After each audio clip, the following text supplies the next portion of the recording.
Welcome to the Financial Coaches Podcast, where we talk about how to build your practice from startup to scale up while being the kind of coach your clients crave. Finally, a podcast for financial coaches. Here are your hosts, Maria Casillas and Cody Sizemore. Welcome to the Financial Coaches Podcast. Today, we have a very special episode because we have a guest. And none other is the guest, but his name is Tim McGovern of Trusted Financial Coaching. Tim, how you doing? I'm doing great. How are you doing? I'm doing just fine as well. And of course, we have Maria here too. Maria, Yes. how you doing? Hello. And the internet actually broke up for a second there, so I didn't hear your full introduction. Did you mention that Tim's a listener of the podcast? I did not mention that yet, but I was going to get to that. All right. So I'll go ahead and get into it right now. So the way that Tim and I actually connected, he was a listener of the podcast, and I believe that Tim just reached out to me and just said, hey, dig the podcast. Thanks for doing what you're doing. And we just got to chatting. And then that led to a phone call, to which I loved our conversation on the phone. I mean, we talked for, I don't even know how long, maybe 45 minutes or something like that. And we just learned a lot about each other and, what we're doing and what we love to do. And even found out that he, much like myself, also likes to do bike rides. Now, Tim crushes it with the bike rides. He goes much further than I do. I don't even, I'll let him kind of speak on that. But he said he listens to the podcast on his bike rides, which I listen to podcasts on my bike rides. So we just connected a lot, and I thought that it would be a great idea to invite him on and share some value and that kind of stuff. So, Tim, why don't you tell us about your bike rides first, and then we'll dig into this, because the people have to know, what exactly you're doing here. Well, I set a goal for myself about 3 years ago that I wanted to lose some weight. So that's how I originally started riding a road bike. Mm-hmm. And as I got into it, I set a goal of trying to hit 5,000 miles in a year. And then I turned that goal into a 15,000 mile goal over the course of 3 years. And for me to do that, the big deal for me was to follow through and the consistency, and to, really be able to figure out and time block the time to do it, because working two jobs, it's very difficult to find time to exercise, and it's often something that we put aside. So I just completed my 15,000 mile goal early in December of 2021. So I came in about 3 weeks ahead of schedule, but Congrats. I relished a couple weeks off after that to give my body. Yes, a well-deserved couple weeks off. Yeah, congrats, man. And that consistency that you talk about, when you've put yourself through that and you had to be consistent with the bike rides, did you also find that you were then consistent in other areas of your life because of that, as a byproduct? Yes, I did. I absolutely did. I found that if I could follow through on my goals, and I learned how to time block, and I set a very strict schedule for myself that I was able to follow. And what that did is it enabled me to make sure that the important things in my life were covered. And that was something that I learned that really added a lot of value to my life while I was trying to manage two jobs and a family and, being a husband and everything else. Yeah. It's incredible what, if you were to just do better in one area, or, get one skill out of one area in life, that you can apply it to really everything else. And I'm sure that that's spoken volumes about your own coaching practice as well. And, stuff like that. So, we're going to dig into the topic, of the struggles of a new coach, right? So Tim has been crushing it on his end. I'd like to give him the opportunity to kind of give you a little bit of background about him and what he's doing and, how long he's been coaching, all that kind of stuff. And then we're going to dive into the topic of, the struggles of a new coach, because I know that we have a lot of newer coaches as listeners, and it can be tough, especially when you're first starting out and you don't know everything, or you don't have the best network or whatever it might be. It can be a difficult road to get started on. And if you're able to know a few things ahead of time and know how to handle them or maneuver through them, it just makes it a lot easier. So, Tim, why don't you go ahead and just tell us a little bit about what you do, how you've been doing it, and then we can transition into the topic. Sure. Well, I took coach training in 2020, late 2020. And I did that while I was starting to think through what were my plans for retirement. I'm 37 years with my company, so I'm getting to the point where I'm seriously thinking of collecting a pension and doing something that I really, truly have a passion for. So I started exploring the potential of going back to school and becoming a CFP or going the financial coaching route. And I decided on the financial coaching route. So I went through training late 2020, and then I opened up my own business on January 1st of 2021. So I've been coaching for just a little over a year. Nice. And how you've been enjoying it, I'm assuming, right? Yeah, it's not without its challenges, right? Because I work a full-time job each day and trying to, I can very accurately set my night schedule, but I don't always know exactly when my daytime job's going to end. So that can put a little stress on the day. And the other thing I've learned is I've very much a perfectionist. That's my Enneagram. So I want to do well, and I want to do it right from the start. So that created a lot of stress on myself that was artificial at times, but nonetheless very real. Yeah. I'd love to know, so Tim. I think that both of those. Sorry, we must have a lag. I was just going to ask, I'd love to know what was that straw that kind of allowed you to choose coaching over becoming a CFP? Well, originally when I went for my MBA program, I was going for 2 masters at the same time. I was going for a CFP degree and I was going for an MBA. Okay. And it was just too much for me to do at the time. I really had a heart I love finance. I love helping people with finance. So I have a lot of CFPs in my family. So it was something that I was naturally steered toward. As I got later in life, though, I realized that it wasn't the investment side of things that I was as interested in.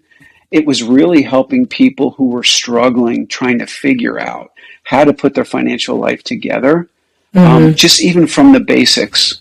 And that was something I felt that I was more ready to start because I've been helping people my entire life at my company. So it was something that I felt very natural in stepping forward into. So it kind of came down to people over strict numbers. Yeah, and the other thing too, in all honesty, was I didn't want to go back to school again for 2 years and do 1,000 hours of training. I just wanted to get started. Coaching was more of, when I looked at the difference between the 2 jobs, coaching was really what I wanted to do. So it was a very easy decision for me. Awesome. Thank you for answering that. Now go ahead, Cody.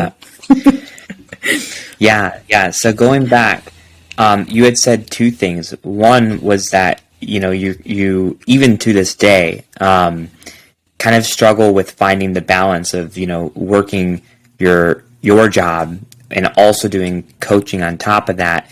And then you also mentioned that you're a little bit of a perfectionist too, right? And I know from experience and just talking to a lot of people that those are 2 things that a lot of new coaches struggle with. Like finding that balance of like, I'm trying to build the coaching business, but I need to put food on the table for my family, so I need to keep working my job until that gets to a point where I can take that step. And, when you're trying to start something too, you always want to make sure that all your ducks are in a row and everything's perfect, stuff like that. So is there any sort of advice to someone who might be just starting out that might be struggling with either one of those? Cody, being a perfectionist, I felt that I wasn't prepared enough to start coaching after I finished the training that I had. So I spent a lot of time building out my coaching roadmap and the materials that I would use to take people through what it is that I wanted to educate them on. I wasn't in a rush to start my business because I had a full-time job. So for me, it was just making sure that I really was ready to start when I felt ready to start. So one of the pieces of advice that I would give is, seek out a good coach in the beginning, especially for like handling the business side of things, the administrative side of things, get that out of the way quick. So then you can really start to learn, grow, and develop in the areas of coaching that are really important, like the ability to really listen, the ability to ask effective questions, getting to the root cause of your client's problems, uncovering their values and helping them work through it and whatever obstacles get in their way. That's where the value of coaching comes in. Not what spreadsheets you use or what payment system you use or any of that other stuff. And although it's very important, we still need to figure that out. And for a lot of new coaches, those are the first hurdles that they have. Hey, how do I set my business up? Am I a sole proprietor? Am I an LLC? I volunteer time to a lot of coaches and have one-on-ones with them just to help them through those decisions, because we can waste so much time there. We really can. Yeah. There's a lot of distractions there. Yeah, there sure are. Yeah. Yeah. And I love the fact that you said reach out to another coach.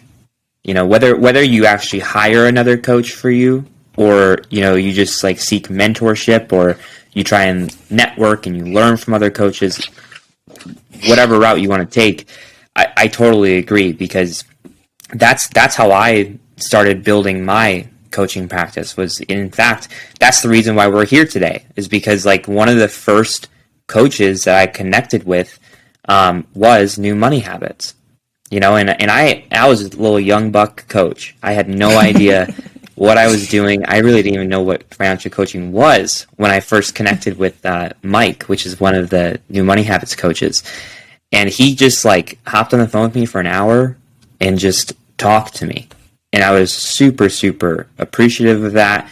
And then not only did he do that, but then he continued to stay in touch with me and answered any sort of questions I had throughout the entire process. And I can honestly say that I don't know what would have happened if I didn't have like that support system, or that kind of coach in my corner. So I think that's huge. Like that's a huge, huge, great piece of advice there. Yeah, I've talked to over 75 coaches last year, one-on-one. Wow. Just talking about our businesses. I also hired a coach for myself, one-on-one coach. And I also joined 3 mastermind groups, which are groups of, 5 or 6 coaches that get together to work on different topics.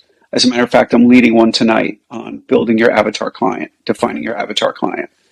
So it's things like that continue to help you to grow, is by constantly pushing and challenging yourself and developing those relationships with other coaches, because we are not, as you guys have said in the last podcast of yours I listened to, we are not in competition with one another. There's plenty of clients out there, and we each have to develop our own unique sense of our coaching business, because we all have something different to offer. And it's really important that we develop and figure that out for ourselves. Yep. Yeah. Love that.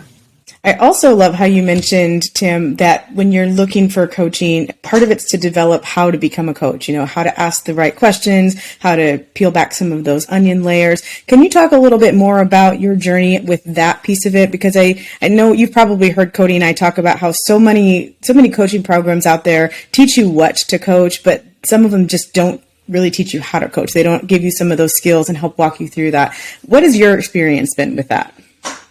Well, Maria, that is an area that I am still growing in. So I have a Rich Litvin class that I'm taking. I read a lot of books. I've read The Coaching Habit, The Advice Trap, which were great books. I read Boundaries. I mean, everything I can get my hands on that I can devour to dig a little bit deeper into areas that I need to either increase my knowledge in or to get a lot better at. And I know that I am a coach that still tries to solve everyone's problems. And that's something that I'm working on, that continuing to get it out of the client and let the client make the decision, as opposed to laying out the roadmap for their financial success. Why is that so important? Because you can help a client get through their financial issues, but if you don't change their mindset and their behaviors, there's a great possibility they're going to get right back into the same situation. And I would even say probability over possibility. Exactly. Yeah. Yeah. One other thing I want to point out is that you mentioned that you consume as much as you possibly can in order to help grow your knowledge base when it comes to that topic. I'm going to venture to say that it's actually more important to practice, right? To actually do more than just try to consume the knowledge and build that knowledge base for yourself. So what kinds of things are you doing, Tim, to practice those things that you're doing such a good job of taking in? When I have a coaching session, I have a 36-inch monitor above my MacBook Pro. And I Okay. write questions, just a bunch of questions that I know I want to cover in that session. Mm-hmm. So it forces me to continue to just ask questions and dig deeper. And I Okay. always try to ask, and what else? At least 2 times when I ask my client a question, to try to dig and see if we did get to the root cause of what it is that they're talking about. Isn't it fascinating how something as simple as "and what else" can be? Yeah. You know, like that's such an impactful question, but it's so simple. You know, but you're able to dig deeper and deeper with that, and it's fascinating to me. That and the art of being silent. Yes. Giving your client time to think and answer without filling that void. And that was uncomfortable for me in the beginning. We actually just spoke about this. We recorded an episode yesterday, and we ended up talking about the same exact thing. So you might even be listening to this, and you might be like, I heard them talk about that in the last episode, you know? So, but yeah, we talk about that a lot. You know, it's very valuable. And getting comfortable with that is difficult at first, but if you're able to like be comfortable with being uncomfortable, then the power in that is huge. It is. I think too that when we ask somebody and what else, or any question that's very similar to that, if we are watching them more than we are actually hearing them, we're going to get way more information, because what you start to see is their filter start to kick in. So when you say, and what else, you see their eyes, like, well, they start to say something and then their eyes do something and then they just like pivot and they start talking about something else. And if you're paying close enough attention, you can actually revert them back to like, where were you pivoting and why is that off limits right now, right? And so you can really start to just see more than you actually hear when you ask those very, very broad questions that dig a little bit deeper. In some questions, it's even important to watch the spouse or their partner as the other responds, because you can see their body language and then you can know where you have to dig a little deeper with them. Yes. And that's one of the reasons that I've never really been a fan of phone coaching. I know that some people do really well with it, but because of my counseling background, I just have recognized the importance of just seeing body language and the nonverbal cues for a long, long time. And some nonverbal cues you can hear, but so many of them you just have to see. And so I sometimes will do like an initial consultation over the phone just to make it simple for somebody. But oftentimes I really like to try to at least do a Zoom consultation or be able to have them in my home if they're local for that very reason, because it's like there's just so much valuable information there. Yeah. I only do in-person and Zoom coaching sessions. I do a check-in call 2 weeks after the coaching session, which is a follow-up to the original coaching session. It's an accountability call for progress.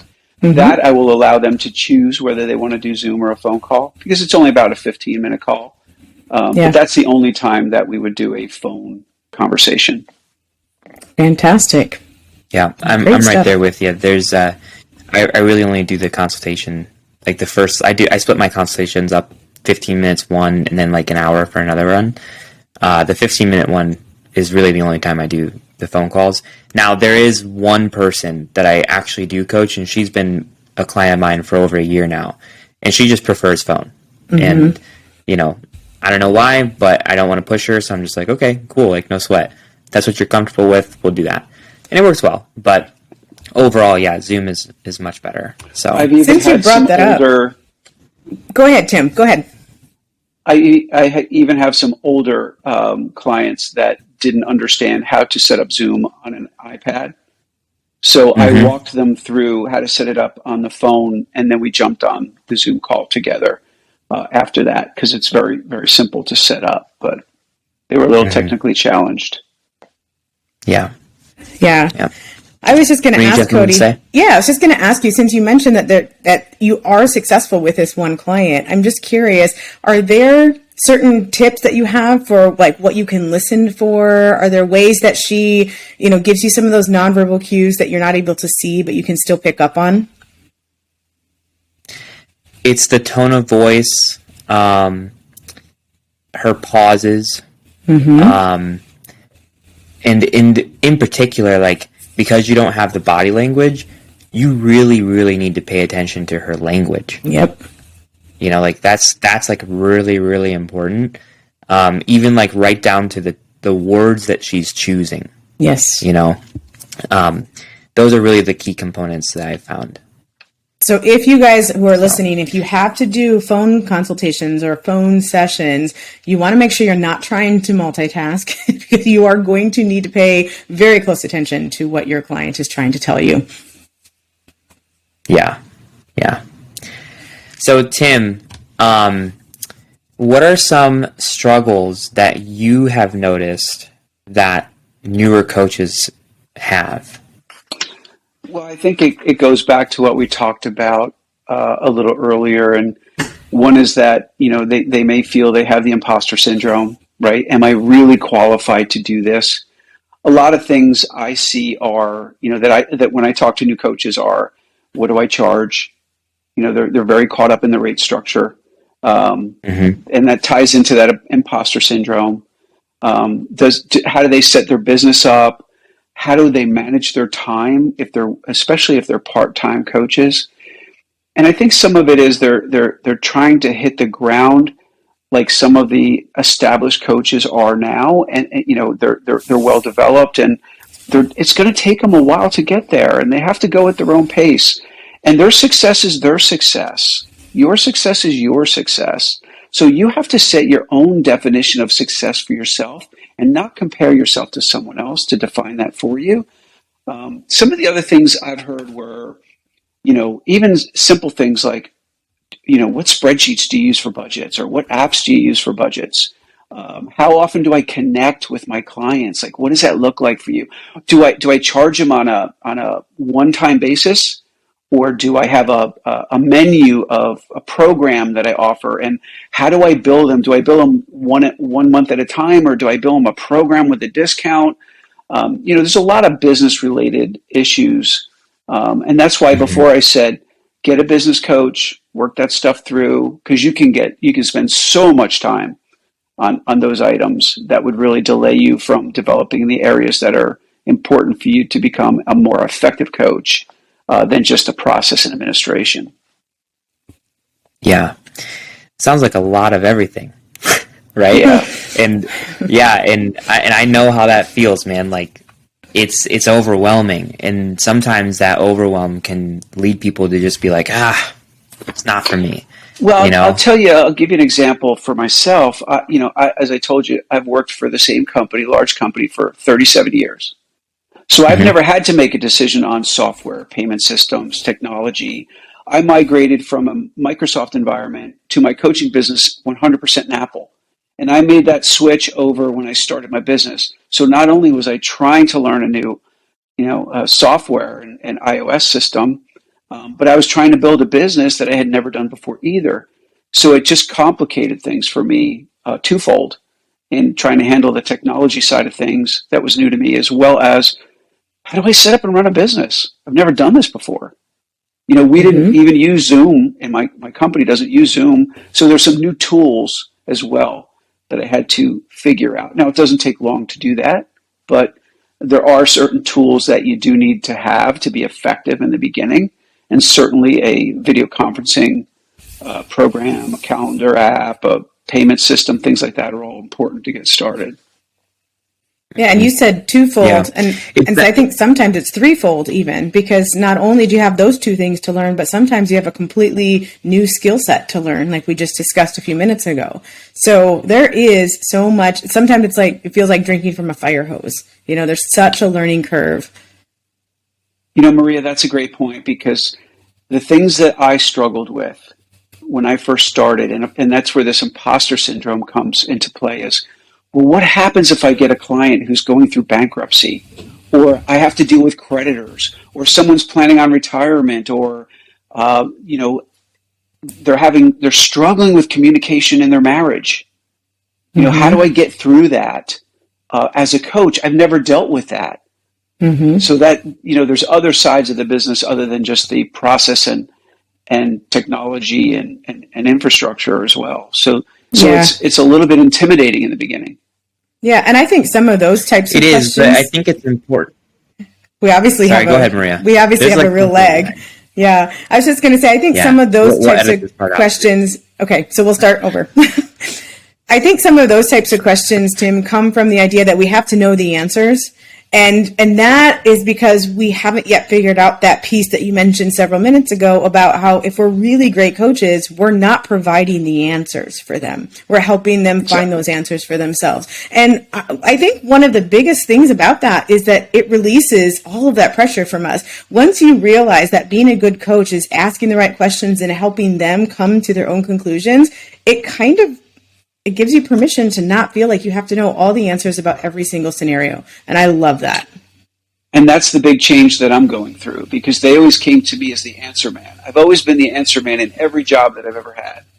So that's my mindset. So it's a big change for me to revert to having them provide the answer with my guidance. Yep. So it's something I'm still working through and hopefully perfecting as I go. We're all still working through that. I don't think any one of us has ever come to the spot where we're like, we have it 100% all the time. We know exactly what we're doing.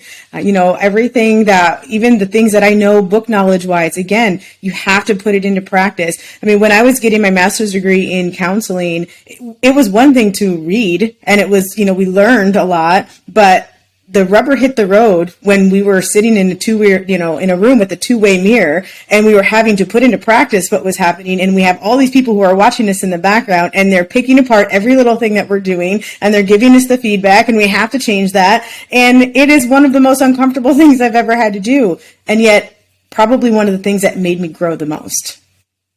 Well, one of the ways that I try to apply the things I learn is when I read a book, I sit down and say, okay, how can I build a coaching session out of this?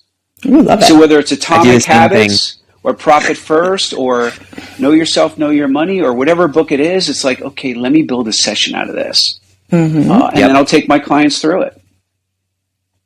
I love that you say that, because it's very important that when you read things or as you're consuming things, whether it be a podcast or a book or whatever, that you're not just always a consumer. Yep. That you actually take the information and you take action with it. There was actually a phrase that I heard the other day. I was listening to a podcast, and this guy was talking about people who just consume, and they go into these courses after course after course, and they join this masterclass after masterclass after masterclass, but they never do anything with it, right? And he's like, I call those people success zombies. Because they're trying to be successful, they're just walking around like all the time, and that's the difference. Is there's people who consume and there's people who take action. So if you're listening to this today and you're thinking about all of these things that Tim or Maria or myself are saying, and you're like, wow, I should really take action on that, or that's a really good point, I should make note of that. Here's your sign. Write it down and take some action, all right? Absolutely. Yeah. And it really does boil down to what we kind of opened this conversation about, which is just consistency. Consistency and putting yourself in those uncomfortable situations so that you can grow. And maybe you mess up, but that's how you learn, right? Absolutely. To that point, I would love, Tim, could you unpack a little bit more about the time blocking? Because I think that it's very, very similar to how a lot of coaches walk their clients through budgeting. That in the beginning, it feels very restrictive. Like I have to do this and this. And yet in the end, it becomes very freeing. It gives us permission to do the thing that we have blocked that time off to do. And we're not feeling guilty about what we're not doing during that time. So could you, since that was something that has really helped you in the beginning, could you talk a little bit more to that? Maybe just walk us through the process of what that looks like and why it was so important for you? Sure. It was important for me because I have a full-time job. I want to make sure that I exercise. I want to make sure I have time for myself and grow myself. I want to make sure that I have time for my coaching and my follow-up calls and my administration and everything else. I also teach 2 nights a week and on Sunday afternoons. So my schedule is jam-packed. So the way I started that is just sitting down and identifying those key things that are the most important things for my business. And then I started to develop time around those. And it really helped you think through what was really critical and also of high value, so that it wasn't just spending your time, but there was real value there. And for the things that there wasn't real value there, I got rid of them. If they weren't productive for me, or there were other things that were more valuable to my business, I had to prioritize given the time that I had. And then I would set up my calendar around trying to have, maybe I coach on Mondays and Tuesdays, and I teach on Wednesdays and Thursdays, and I teach on Sundays as well. Friday's my day off, so I have a date night with my wife. And then I plan my calendar around it. And then I link that all to my Calendly app, that I use to set my appointments. And my time blocks all match the time availability of that's available on Calendly. And it works beautifully. And then I've learned to automate through those apps by doing follow-up emails and confirmations of calls and questionnaires, follow-up questionnaires and coaching agreements and things like that. It's all automated now. So that has taken a lot of the stress off of remembering, did I do this or did I not do this for a client? And it's easy to manage when you have 5 clients, but when you get up to 20 and more clients, it becomes a real something that you really have to get control of, especially if you're only doing this part-time. Absolutely. And I'm really glad that you went the way that you did. This is silly. Yeah, it's okay. Well, we'll have Mike come back to this, if I may. Yeah. I'm really glad that you described that in the way that you did, Tim, because that is so similar to how I walk people through their budgeting. The idea of setting their priorities first, recognizing what is giving you the most value, that, if things that don't really bring value to you, that aren't feeding your priorities, then those just come off. And eventually when you've practiced those things well enough and hard enough, then you can start automating some of that so that it takes that time off of your calendar in order to do other things with. And so I love that. I kind of thought that you might go that direction. So I'm really glad you did, even though I didn't set you up for that. Because I just think it's one of those lessons for us that when we get so tunnel vision sometime, we can do very, very well with our clients in helping them to develop, their spending plan. But when it comes time for us to set up the plan for how we're going to manage our time, all of a sudden it feels like this thing that's untouchable. And it's like, if we can just apply the same concepts that we do to helping people manage their money to managing our time, we'd be shocked at how much we actually know about it. I recently started doing some of that time blocking as well, and it has been a complete life changer for me. I'm not awesome at it all the time, but I had taken on a couple jobs as well. I homeschool my daughter, and I think one of the hardest things for me is having to tell people no and really keep that boundary.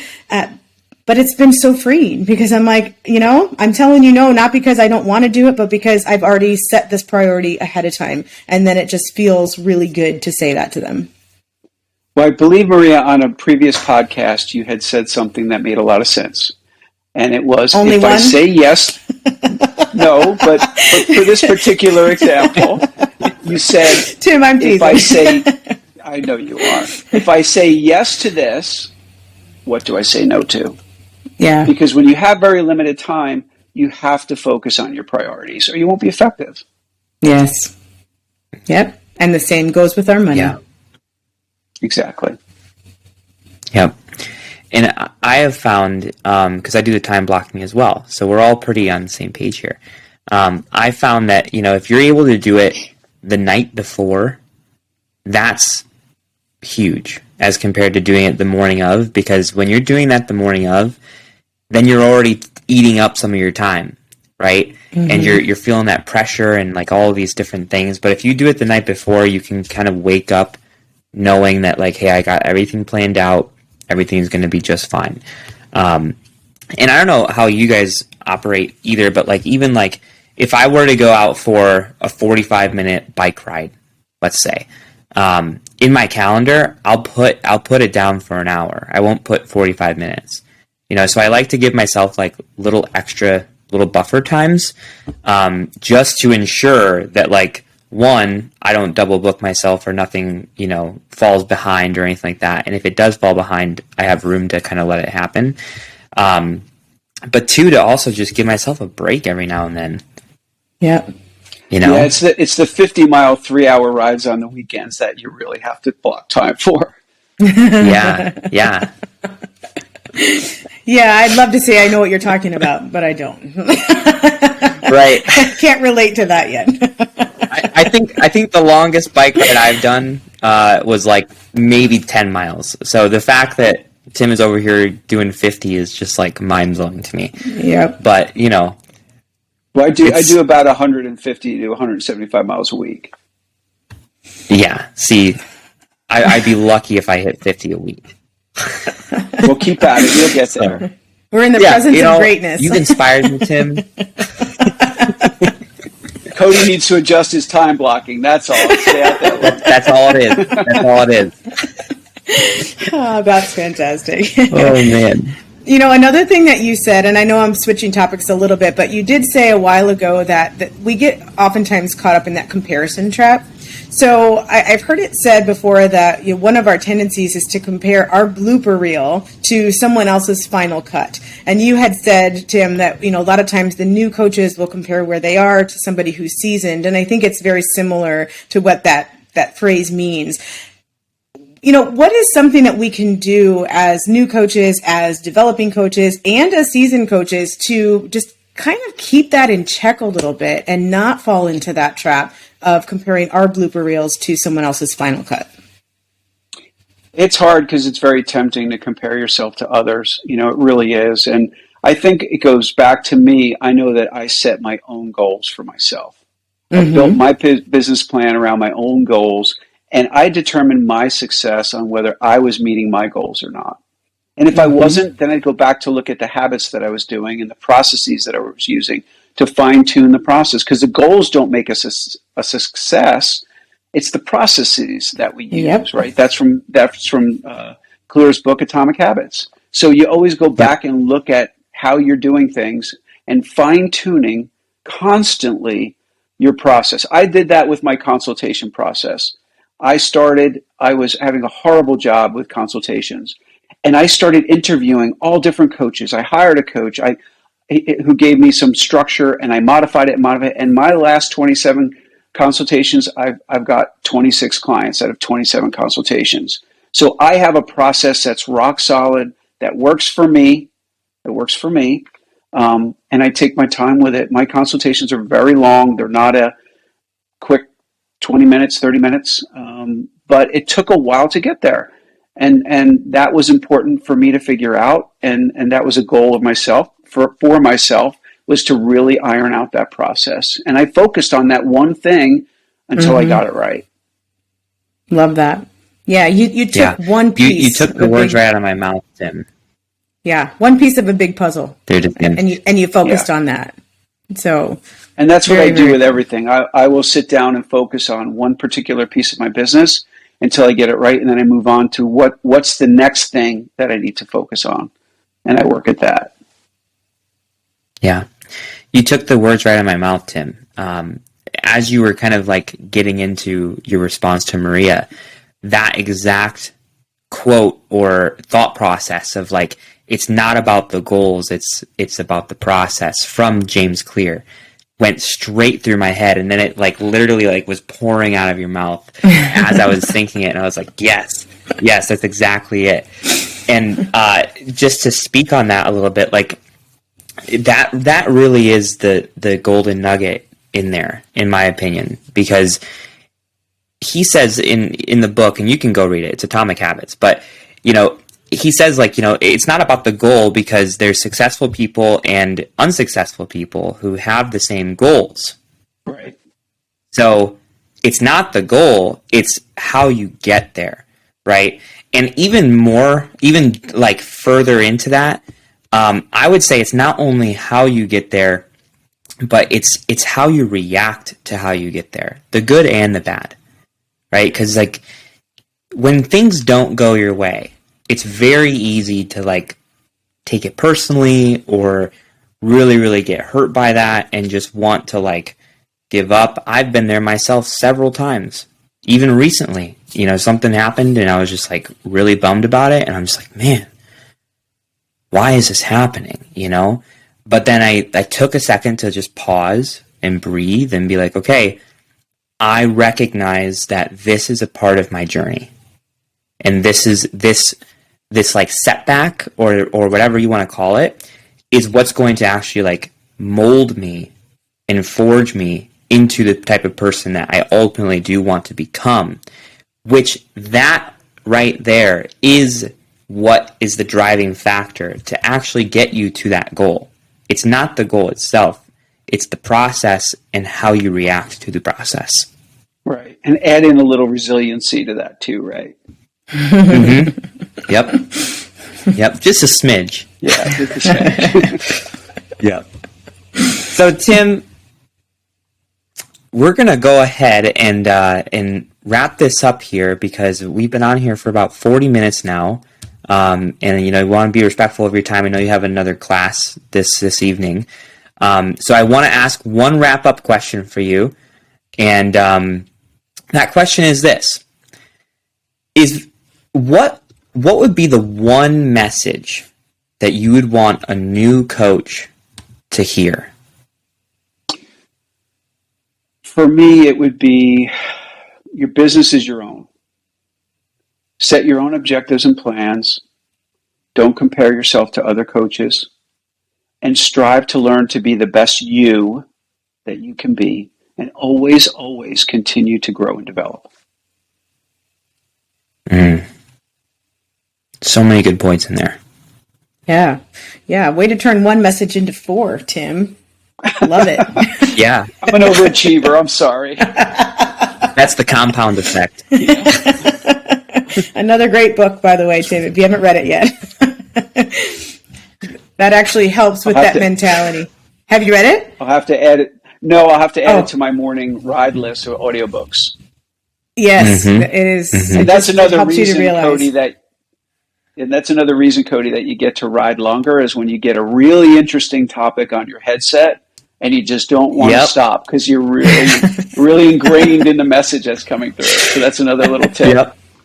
Yep. Well, next time we speak, I'm going to bump it from 10 to 20 miles, all right? All right. I'll hold you accountable. If Maria knows anything about me, she knows I'll do it. So I do know that he will. And then I know we'll talk about it on the podcast and I'll just sit in awe. Tim, this has been such a pleasure to finally meet you and to just have you provide the wisdom that you've already gained just through the first year of your doing your business. So I know on behalf of all of our listeners, thank you for being willing to come on here and share all of that information and that wisdom. Oh, it's been my pleasure. And I just want to, again, say to you both, thank you so much for doing what you're doing because you are hitting the core of what so many of us have questions on. And it's just great to know that others are struggling with some of those same things. And this is really what I love most about financial coaching is the community. Yes. The community of financial coaches. I have not met a financial coach that would not want to sit down and have a conversation. And that's the beauty of this career or this job that we're in is, people love to just share and help each other. Mm-hmm. I totally agree. And I have the same experience too. I have yet to meet a coach that's like closed off or doesn't want to help. It's actually very refreshing. And, speaking of the community, that's kind of where we connected was not just the podcast, but, also in our Facebook group too. So if you haven't yet, join our Facebook group. It's New Money Habits Financial Coaches, and that's a great place to connect, to learn from each other, and who knows, you might even end up on the podcast like Tim. I'm actually thinking maybe we'll have Tim back to share with us that amazing process that he's created that has gained such a conversion rate from the consultation to having them become your client. That would be fantastic. I don't know if you're up for it, but let us know if you are. Well, this is the second time I'm on your show, because the first time I was someone that wrote in a question that you covered on one of your podcasts. That's okay. Awesome. Thank you for putting a face to the name. Yes. It was on the communication issues. Yeah. Mm-hmm. All right. So I'm the Tim from Florida. Yeah. Well, thank you, Tim from Florida. I forgot about that. Yeah. Well, if we're gonna go, we might as well just do the trifecta. We'll just have you back. You can talk about your process. We can share that with individuals. And who knows? I know you said it's yours, that it works for you, but there might be somebody out there who works very similarly to the way that you do and works with similar clients. And so, yeah, if you're open to it, I just think that other people love hearing how coaches do their thing, so they can, glean from it, they can tweak it, and then they can produce their own version of it. Sure. Well, I got a lot out of your podcast on consultations as well. Awesome. Mm-hmm. Thanks for that feedback. Awesome. All right. Well, thank you, Tim. Appreciate it very much. And thank you, as always, Maria. And also thank you to the listeners for continuing to support the show and listen in consistently every week. Thank you guys for listening. We'll talk to you next week. Bye-bye. Thank you for listening to the Financial Coaches Podcast, brought to you by New Money Habits and Sizemore Financial Coaching. Submit your questions to our host by emailing podcast@newmoneyhabits.com. Be sure to subscribe to be notified of future episodes and join our growing group of like-minded coaches on Facebook. And until next time, happy coaching. Music provided by Summer School.